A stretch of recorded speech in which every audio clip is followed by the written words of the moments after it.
Syria conflict, deadly blasts rock Assad strongholds. BBC says, a series of car and suicide bombings has hit 2 government strongholds on Syria's Mediterranean coast.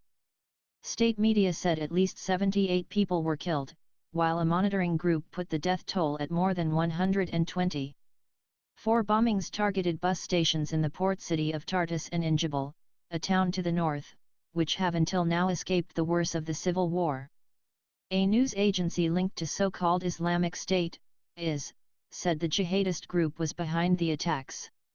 Amaq cited an IS source as saying militants had targeted gatherings of Alawites, a reference to the heterodox Shia sect to which President Bashar al-Assad belongs. Russia, a key backer of Mr Assad, has a naval base in Tartous and an airbase near Jableh, from where it has conducted airstrikes on IS targets across Syria. The state news agency, SANA, cited a police source as saying that 45 people were killed and many others, most of them women and children, were injured in Jableh. It reported that 2 bombs exploded at the main entrance of the town's bus station. A suicide bomber also blew himself up at the entrance of the emergency department at Jableh National Hospital, it added. The 4th blast reportedly occurred near the offices of Jableh's electricity directorate, on the outskirts of the Amara residential district.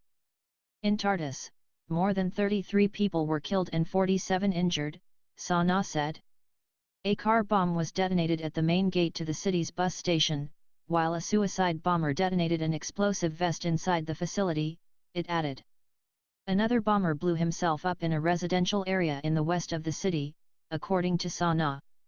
The Syrian Observatory for Human Rights, a UK-based monitoring group which relies on a network of sources on the ground, reported that 73 people were killed in Jableh and another 48 in Tartous. It also said the 2 bombings at the bus station in Jableh were suicide attacks.